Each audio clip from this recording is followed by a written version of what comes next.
actividad módulo número 3 y 4 por Luisa Chaparro de 11.2. Aquí pues empieza el módulo 3.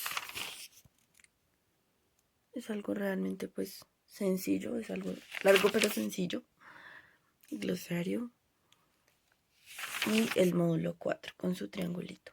A continuación voy a oscurecer el video para bajar un poco la calidad y que se pueda cargar más rápido para presentarlo. Pues el principal tema del módulo 3 y 4 es el neoliberalismo, que es, pues, es una teoría político-económica que retoma la doctrina del liberalismo clásico y replantea dentro del esquema actual bajo principios más radicales. El enfoque del neoliberalismo pues propone algunas recomendaciones a los países desarrollados y en vías de desarrollo para alcanzar una mayor distribución de la riqueza, que según ese modelo garantizaría un estado de bienestar individual y colectivo. La mayoría buscan la liberación del comercio, el libre mercado, las férreas políticas fiscales, la flexibilidad en la legislación laboral, las políticas monetarias antidevaluatorias y la privatización de las empresas públicas. Si hablamos un poquito pues de desigualdad en cuanto a estas políticas, un dato curioso que me pareció muy interesante es que las 85 personas más ricas del mundo acumulan una riqueza equivalente a la de los 3.500 millones de personas más pobres.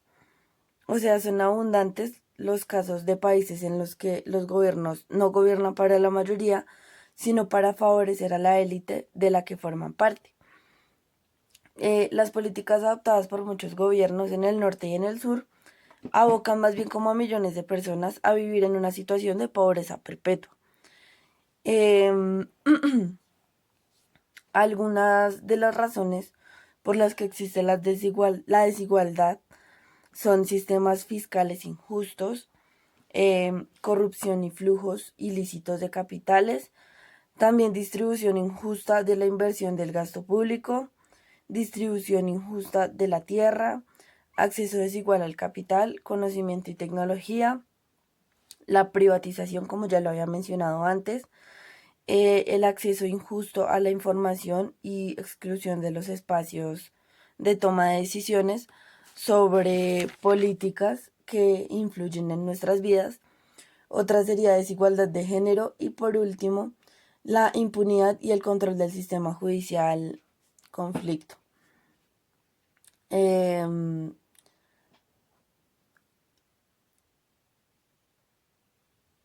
Mi opinión de los países imperialistas que intervienen en los tercermundistas realmente pues es algo muy sencillo, porque pues se denomina intervencionismo a la tendencia a intervenir o participar o inmiscuirse en asuntos ajenos.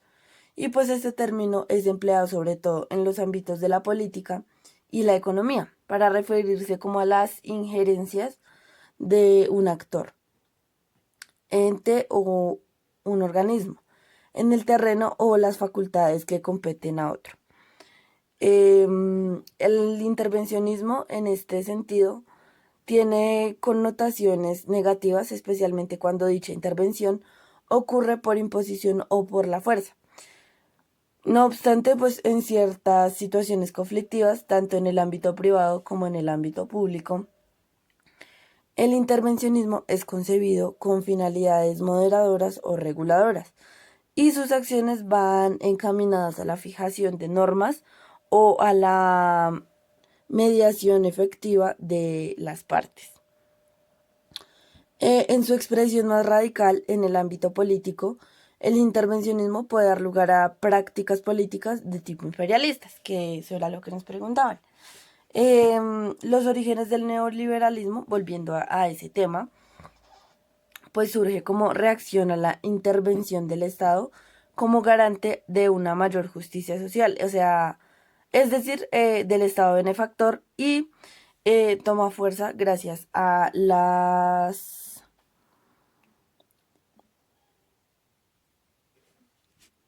debilidades de la economía capitalista del siglo XX, particularmente las registradas a finales de los años 20 y de la década de 1970. ¿Cuáles cuestiones las promueve el neoliberalismo? Perdón. Esta doctrina pues favorece la privatización de empresas y servicios que estaban en manos del sector público, bajo la premisa de que el sector privado es mucho más eficiente que el sector público y es partidario de la reducción del gasto social, de propiciar la libre competencia de las grandes corporaciones y, obviamente, de debilitar y desintegrar sindicatos. Las vertientes del neoliberalismo realmente son muy cortas, pero pues sus principales ideólogos y promotores fueron Friedrich August von Hayek y Milton Friedman, quienes lo proponían como un modelo alternativo para salvar la economía del siglo XX. Realmente solamente se quedó ahí como un modelo porque no fue posible. A continuación, pues voy a seguir con unos términos muy cortos, muy fijados precisamente para referirnos un poco a ese tema, ya que pues si hablamos del término tecnocrático, nos referimos a la posibilidad que se desarrolla en 1930 para indicar la progresiva expansión del poder de los técnicos de producción basado en el supuesto de quién está capacitado para gobernar el proceso industrial, sean químicos, físicos, científicos, etc. La macroeconomía pues es una teoría económica que se encarga de estudiar los indicadores de la economía global mediante el análisis de las variables agregadas. El capitalismo es un sistema económico y social basado en la propiedad privada de los medios de producción, en la importancia del capital como generador de riqueza y en la asignación de los recursos o a través de mecanismos del mercado.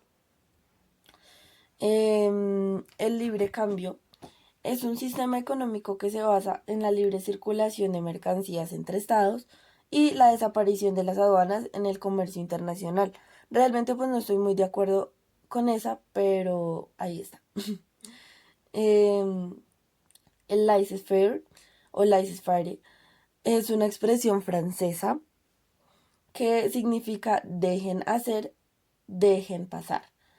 Es una práctica más bien utilizada por una abstención de dirección o interferencia especialmente. Lo neoclásico pues es un movimiento estético que vino a reflejar en las artes, los principios intelectuales de la ilustración. Y ortodoxo pues es aquel que cumple normas tradicionales y generalizadas o que sigue fielmente o está conforme con los principios de una doctrina, una tendencia o una ideología.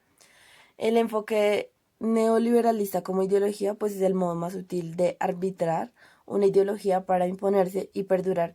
Es proclamar la muerte de las ideologías, de otras ideologías ajenas y mostrarse bajo otro semblante, por ejemplo pues como la ciencia.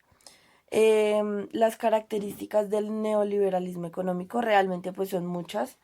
Algunas de ellas es que defienden el mercado altamente competitivo, aceptan la intervención del Estado en la economía como árbitro o promotor de la libre competencia.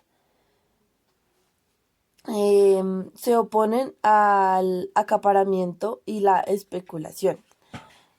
¿Qué otra?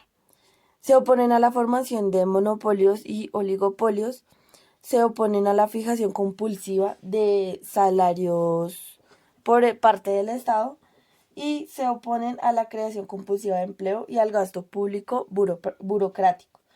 Defienden el comercio internacional y defienden de la libertad de contratación del trabajo y la libre movilidad de los factores de producción.